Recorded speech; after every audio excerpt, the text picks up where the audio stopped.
लगता है लड़की अकेली है। यही सही मौका है। शेफाली, तैयार हो जा।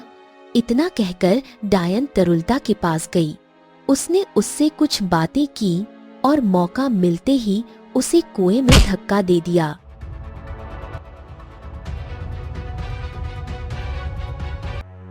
इसके बाद डायन ने कुछ मंत्र पढ़े और अपनी बेटी शेफाली को तरुलता का रूप दे दिया।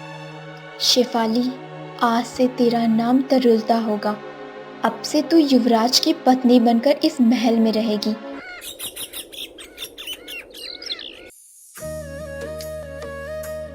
अगली सुबह होते ही आर्यवीर उस कुएं के पास पहुंचा।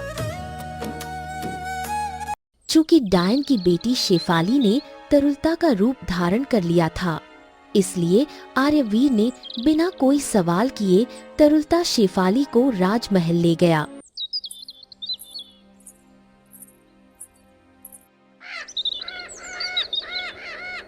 एक सप्ताह बाद महाराज ने पूरे राज्य में युवराज, आर्यवीर और तरुलता शेफाली के विवाह की घोषणा कर दी। कुछ दिनों बाद बड़े धूमधाम से तरुलता शेफाली और आर्यवीर का विवाह संपन्न हो गया। लेकिन न जाने क्यों विवाह के बाद भी एक अजीब बेचैनी आर्यवीर के मन को अशांत रखती थी। एक अनजाने आकर्षण की वजह से वह दिन का अधिकांश समय राजमहल के बजाय उसी कुएं के पास बिताने लगा। आखिर वह बार बार वहां क्यों चला जाता था, इस सवाल का जवाब वह खुद भी नहीं जानता था। मानो उस कुएं के अंधकार में उसके दिल का कोई अधूरा सत्य छिपा हो, कोई मौन पुकार जो उसे लगातार अपनी ओर बुला रही थी।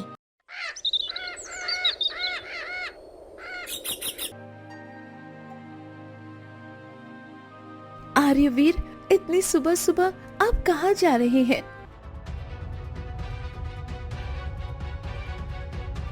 और कहाँ जाऊंगा, राज्य भ्रमण पर जा रहा हूँ। हमारा विवाह हुए अभी कुछ ही दिन हुए हैं, उसके बावजूद आप ज्यादातर समय महल से बाहर बिताते हैं। क्या सब कुछ ठीक है? यह कहकर आर्यवीर तरुलता शेफाली को स्पष्ट उत्तर दिए बिना वहां से चला गया।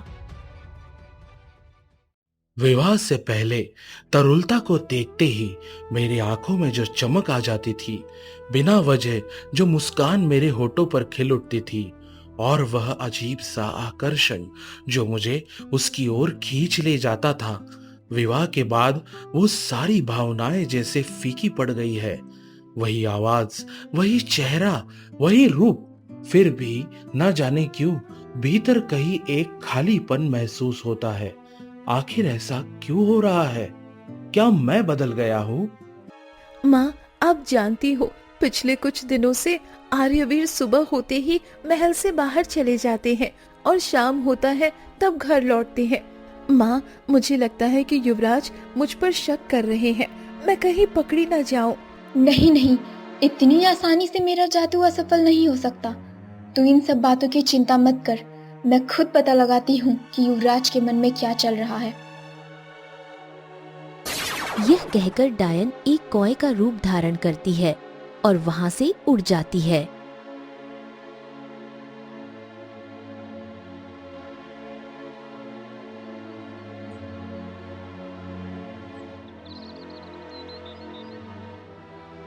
अच्छा, तो युवराज उस कुएं के पास समय बिताता है।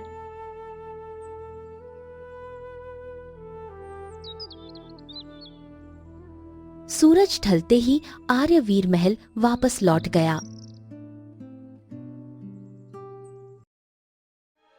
उधर डायन उस कुएं के पास पहुंची और वहां एक सुनहरे रंग की मछली तरुलता को देखकर मुस्कुराने लगी। तो तरुलता का शरीर नष्ट हो गया, लेकिन उसकी आत्मा अब भी जीवित है।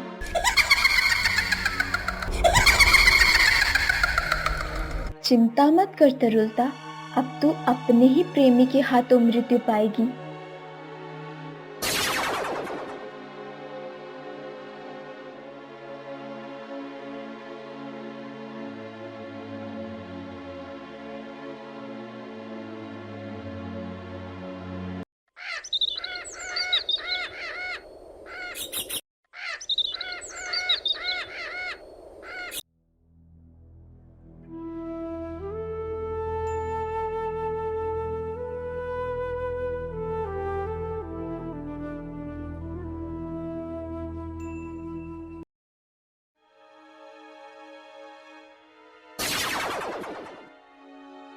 क्या तुम्हें युवराज के बारे में कुछ पता चला? हाँ, सब पता चल गया। जिस कुएं में मैंने तरुलता को धक्का दिया था, युवराज उसी कुएं के पास समय बिताता है। लेकिन क्यों माँ? तरुलता तो मर चुकी है, फिर भी आर्यवर वहाँ क्यों नहीं जाता है? क्योंकि तरुलता मरी नहीं है। मैंने उसे कुएं में धक्का जरूर दिया था, लेकिन वो एक मछली के रूप में जीवित है। तो अब क्या करना होगा माँ? जैसे ही युवराज महल लौटे तो उससे कहना कि कुएं में एक सुनहरी मछली है और तू उस मछली को खाना चाहती है। अच्छा ठीक है, मैं चलती हूँ। राजकुमार के आने का समय हो गया है। ठीक है माँ। यह कहकर डायन फिर से कौए का रूप धारण कर वहां से उड़ गई।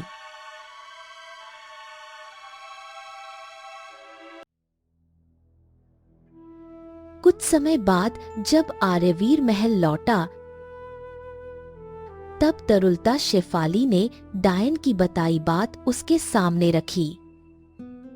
जानते हो आर्यवीर, जब मैं उस कुएं के पास गई थी तब मैंने वहाँ एक सुनहरी मछली देखी और न जाने क्यों मेरा मन उस मछली को खाने का कर रहा है। क्या आप मेरे लिए वो मछली ला सकते हैं? निश्चित रूप से, मैं कल ही उसे मंगवा दूंगा। अगले दिन युवराज ने अपने एक सैनिक को उस सुनहरी मछली को पकड़कर लाने का आदेश दिया। युवराज के आदेश के अनुसार सैनिक ने उस सुनहरी मछली को पकड़ लिया, लेकिन उसे महल लाते समय मछली का एक शल्क रास्ते में जमीन पर गिर गया। उधर तरुलता शेफाली ने मछली तरुलता मिलते ही उसे काट डाला।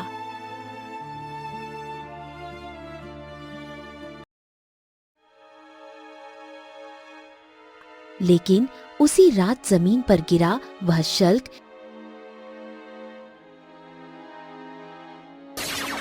एक सेब के पेड़ तरुलता में बदल गया।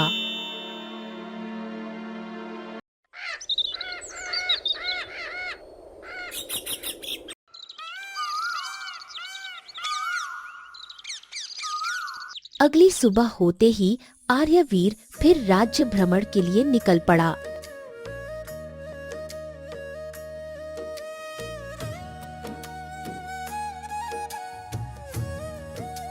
अरे, मैं तो इस रास्ते से अक्सर गुजरता हूँ, लेकिन यह पेड़ मैंने पहले कभी नहीं देखा। यह कहकर आर्यवीर ने पेड़ से एक सेब तोड़ा और खाने लगा। वाह, कितना स्वादिष्ट सेब है। मैंने पहले भी कई सेब खाए हैं, लेकिन इतना स्वादिष्ट सेब मैंने आज तक कभी नहीं खाया। सच कहूँ तो इस सेब को खाते ही मुझे तरुलता के साथ बिताए हुए सारे पल याद आने लगे हैं।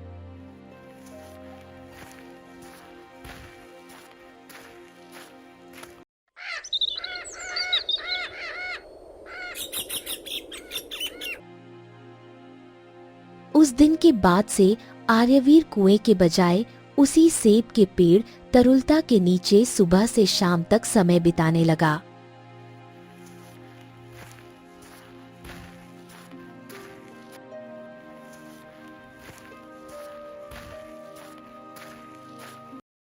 तुम्हारे कहने पर मैंने वो मछली भी खा ली, फिर भी आर्यवीर बाहर समय क्यों बिताते हैं? क्या मछली को खाने के बाद भी आर्यवीर बाहर समय बिताते हैं? ये कैसे संभव है?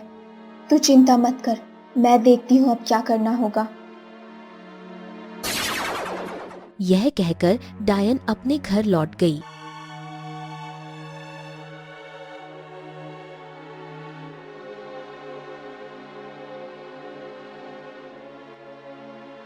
अगली सुबह जैसे ही आर्यवीर महल से बाहर निकला, डायन फिर कौए का रूप धारण करके उसका पीछा करने लगी।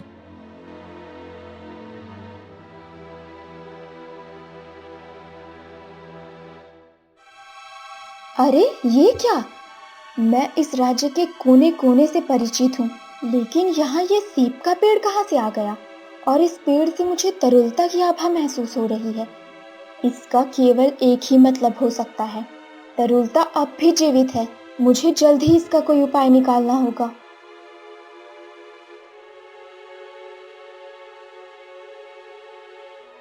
इसके बाद डायन वापस महल पहुंची और उसने अपनी बेटी शेफाली को सारी बात बता दी।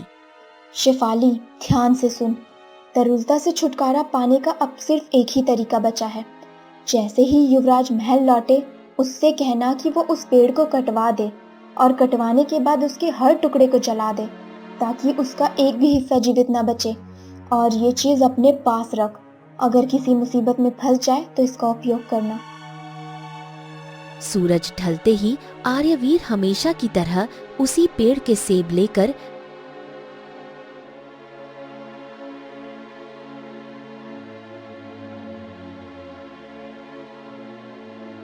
महल लौट आया।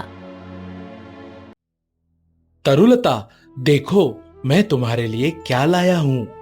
क्या आप मेरे लिए सेब लाए हैं? जरा दिखाइए।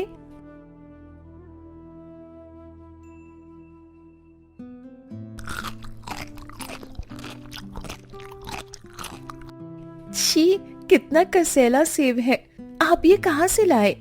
मुझे तो बहुत आश्चर्य हो रहा है, क्योंकि इसी पेड़ का सेब मैंने भी खाया था और वह तो बहुत ही मीठा था। मैं कुछ नहीं सुनना चाहती। अभी इसी समय उस पेड़ को कटवा दीजिए और उसका एक भी हिस्सा नहीं बचना चाहिए।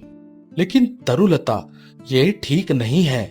आप मेरी एक भी बात नहीं सुनते। मुझे लगता है इन दिनों आपका प्रेम मेरे लिए कम हो गया है। अच्छा अच्छा बाबा, ठीक है, मैं उस पेड़ को कटवाने की व्यवस्था करता हूँ। सिर्फ कटवाना काफी नहीं होगा, उस पेड़ को जलाना भी होगा, ताकि उसका एक भी टुकड़ा जीवित ना बचे। तरुलता शेफाली के नकली आंसू देखकर आखिरकार आर्यवीर ने उस पेड़ को काटने के लिए एक लकड़हारे को बुलवा भेजा।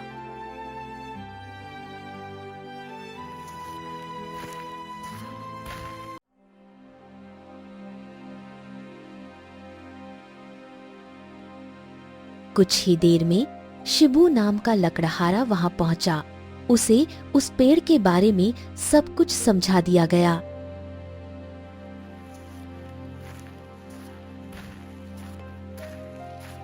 युवराज के आदेशानुसार शिबू अपने काम में लग गया।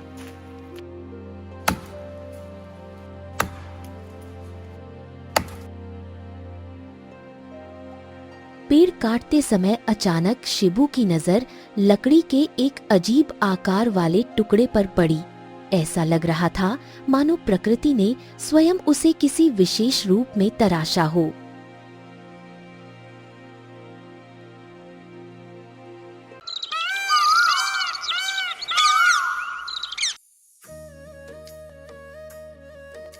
कुछ दिनों से तरुलता का व्यवहार ही बदल गया है। युवराज, मुझे क्षमा करे, मैंने आपको पहले नहीं बताया, लेकिन पिछले कुछ दिनों से राजकुमारी के कक्ष में फुसफुसाहट की आवाजें आती है, जबकि राजकुमारी कक्ष में अकेली होती है। ऐसा लगता है मानो वह किसी से बातें कर रही हो, और जैसे ही आप महल से बाहर जाते हैं, राजकुमारी से एक बूढ़ी स्त्री मिलने आती है। मैंने ये सब अपनी आंखों से देखा है। यह सब सुनकर ऐसा लगता है मानो तरुलता के रूप में कोई और व्यक्ति रह रहा हो। नहीं नहीं, शायद मैं कुछ ज्यादा ही सोच रहा हूँ। उधर शिबू पेड़ को जलाने के बाद अपने घर लौट आया। उसने उस लकड़ी के टुकड़े तरुलता को एक संदूक के ऊपर रख दिया और अपनी पत्नी और बेटी के साथ खेत में काम करने चला गया।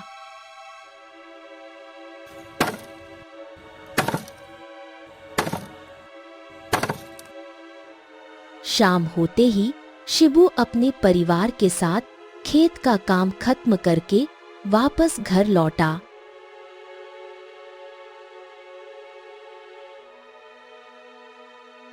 अरे ये क्या, जब मैं घर से निकला था तब वो सब बिखरा हुआ था, लेकिन अब सब कुछ इतना सजा सवरा कैसे है? अरे सुनो, क्या ये सब तुमने किया है? नहीं, ये मेरा काम नहीं है। हो सकता है सीमा ने घर साफ किया हो। नहीं माँ, ये मैंने भी नहीं किया। अगर माँ ने नहीं किया तो किसने किया? शिबू और उसकी पत्नी को कुछ समझ नहीं आया। दूसरी ओर सीमा समझ गई थी कि यह काम किसी और का है। अगली सुबह घर के सभी लोग काम पर चले गए, लेकिन उस दिन सीमा चुपचाप घर में ही रुक गई। वह खिड़की के पास छिपकर अंदर झांकने लगी। तभी उसने एक अद्भुत दृश्य देखा। कुछ ही क्षणों में उस लकड़ी के टुकड़े तरुलता से एक सुंदर युवती बाहर निकली और वह युवती घर के सारे बिखरे सामान को व्यवस्थित करने लगी।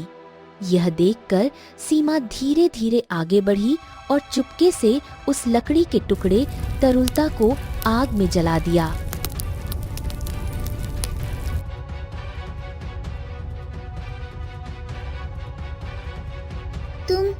तुम कौन हो और यहाँ क्या कर रही हो? मैंने तुम्हारे उस लकड़ी के टुकड़े को जला दिया है। अब तुम्हारे पास छिपने की कोई जगह नहीं बची। नहीं नहीं, मैं कुछ नहीं जानती, मुझे कुछ याद नहीं आ रहा। अच्छा ठीक है, शांत हो जाओ। मैं नहीं जानती तुम कौन हो और कहाँ से आई हो, लेकिन अगर तुम्हारे पास रहने की कोई जगह नहीं है तो तुम हमारे साथ इस घर में रह सकती हो। अच्छा, तुम्हारा नाम क्या है? मुझे नहीं पता, मुझे कुछ भी याद नहीं है। अपना शरीर नष्ट हो जाने के बाद तरुलता अपनी सारी यादें खो चुकी थी। आर्यवीर के साथ बिताए गए सारे पल उसके मन से मिट चुके थे। इसके बाद तरुलता सीमा की बड़ी बहन बनकर उसी घर में रहने लगी। तरुलता की सुंदरता और काम में निपुणता देखकर शिबू को भी उसके घर में रहने से कोई आपत्ति नहीं थी। देखते ही देखते कई सप्ताह बीत गए। घर के कामों के साथ साथ तरुलता ने कपड़े बुनना भी शुरू कर दिया। उसके बनाए हुए कपड़ों की बारीक कारीगरी और अनोखे डिजाइनों को देखकर शिबू ने खेती के साथ साथ बाजार में कपड़े बेचना भी शुरू कर दिया। कुछ ही दिनों में तरुलता द्वारा बनाए गए कपड़ों की सुंदरता पूरे राज्य में प्रसिद्ध हो गई।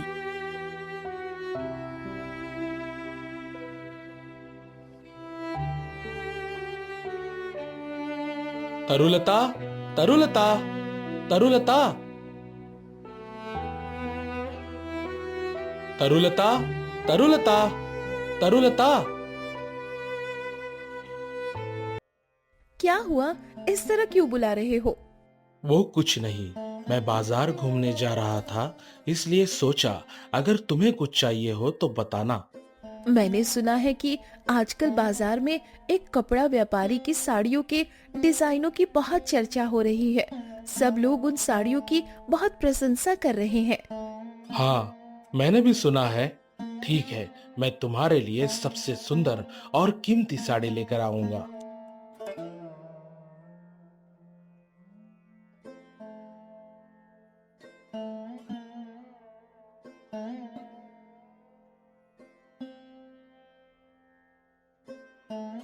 प्रणाम युवराज, इस दोपहर के समय में बाजार आने का क्या कारण? ऐसी कोई खास बात नहीं, बस बाजार घूमने चला आया था। अच्छा, क्या आप मुझे शिबू के कपड़ों की दुकान का रास्ता बता सकते हैं? आइए युवराज, मैं आपको वहां ले चलता हूँ। कुछ ही देर में आर्यवीर शिबू की कपड़ों की दुकान के सामने खड़ा था। उसने शिबू से कुछ सुंदर और कीमती साड़ियां दिखाने को कहा। साड़ियों को देखते देखते अचानक उसकी नजर एक अजीब डिजाइन पर पड़ी। अरे, इस साड़ी पर 3 पत्तों वाले वृक्ष की आकृति क्यों बनी हुई है? इस रहस्य के बारे में तो सिर्फ मैं जानता हूँ, और जो लोग जानते थे वह सब पशु बन चुके हैं। उस डिजाइन को देखकर आर्यवीर के मन में कई अनजाने सवाल उठने लगे। जिज्ञासावश उसने शिबू से पूछा, अच्छा शिबू, ये कपड़े के डिजाइन किसने बनाए हैं? युवराज, ये सब हमारी बड़ी बेटी ने बनाए हैं। सचमुच यह डिजाइन बहुत सुंदर है। मैं तुम्हारी बड़ी बेटी से मिलना चाहता हूँ। यह तो मेरा सौभाग्य होगा युवराज। इसके बाद शिबू तुरंत अपनी दुकान समेटकर आर्यवीर को साथ लेकर घर की ओर चल पड़ा।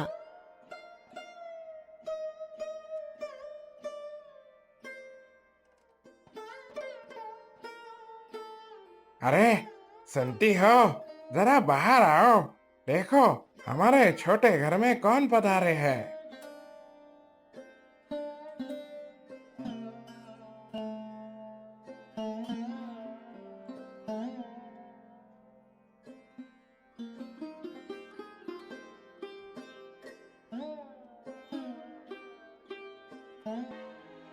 असल में हमारी बड़ी बेटी की डिजाइनों की कला देखकर युवराज बहुत प्रसन्न हुए हैं, इसलिए वे उससे एक बार मिलना चाहते हैं। लेकिन बड़ी बेटी तो सीमा को लेकर झरने के पास गई है। आइए युवराज, मैं आपको रास्ता दिखा देती हूँ। कुछ ही देर बाद वे सब झरने के पास पहुंच गए।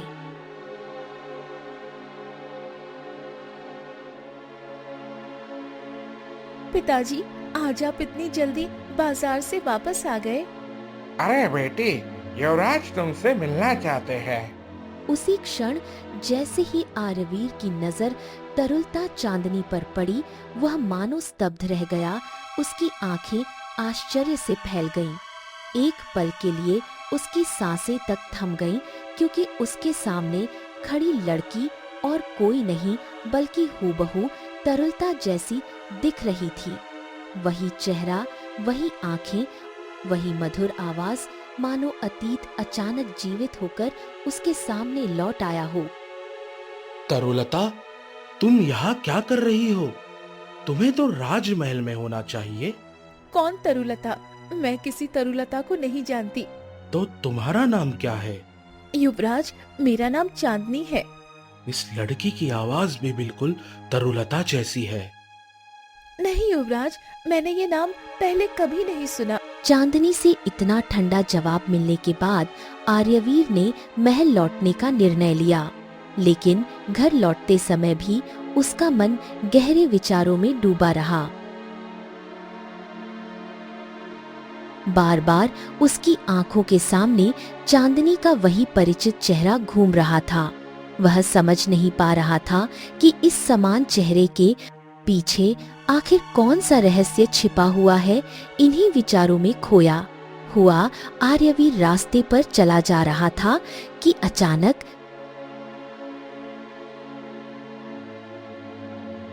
अरे बाप रे, मैं तो मारा गया। युवराज, क्षमा कर दीजिए। अरे, आपको चोट तो नहीं लगी? क्षमा कीजिए युवराज, उम्र के साथ मेरी आंखें भी कमजोर हो गई है।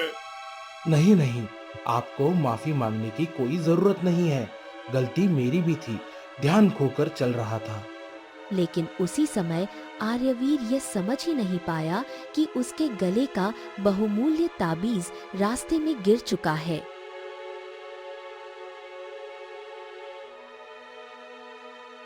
आप जानते हो हमारे युवराज का क्या नाम है दीदी? क्या तुम जानती हो हमारे युवराज का असली नाम क्या है? नहीं, क्या है? उनका नाम आर्यवीर है। आर्यवीर? आर्यवीर?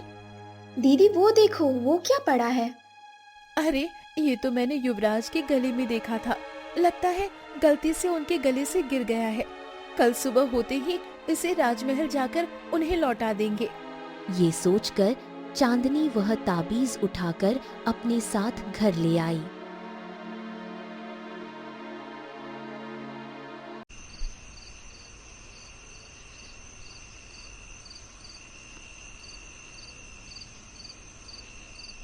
अब तो बताओ, तुम कौन हो और मैं कौन हूँ? सब बताता हूँ।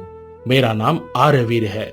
मैं इस राज्य का युवराज हूँ और तुम उस अलौकिक वृक्ष का एक हिस्सा हो।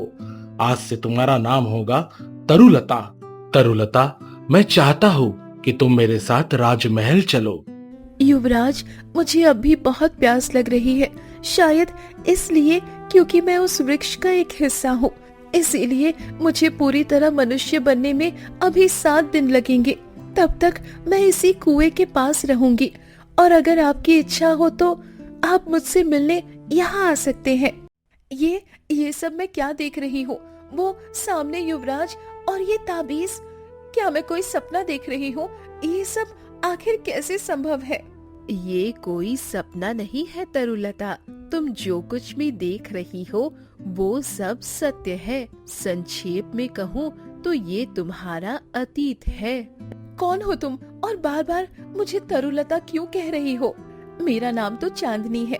नहीं, तुम्हारा असली नाम तरुलता है और संक्षेप में कहूँ तो तुम कोई साधारण मनुष्य नहीं हो। तुम उस 3 पत्तों वाली अलौकिक वृक्ष का एक हिस्सा हो। तुम्हारा असली शरीर नष्ट हो जाने के बाद तुम अपनी सारी यादें खो चुकी हो। इसके बाद उस आत्मा ने तरुलता चांदनी को उसके अतीत की सारी घटनाएं विस्तार से बता दी। फिर उसने कुछ मंत्र पढ़े और जैसे ही तरुलता चांदनी के सिर को स्पर्श किया, उसी क्षण उसकी सारी यादें वापस लौट आईं। मुझे सब याद आ गया। मुझे अभी इसी समय राजमहल जाना होगा। चांदनी, इतनी सुबह सुबह कहाँ जा रही हो बेटी? माँ, मैं राजमहल जा रही हूँ। महल की तरफ ज्यादा देर मत रुकना। तरुलता बिना एक पल गंवाए वह ताबीज लेकर तेजी से राजमहल की ओर दौड़ पड़ी। उधर महल के सैनिकों ने भी राजकुमारी जैसी दिखने वाली तरुलता को देखकर उसे बिना रोके अंदर जाने दिया।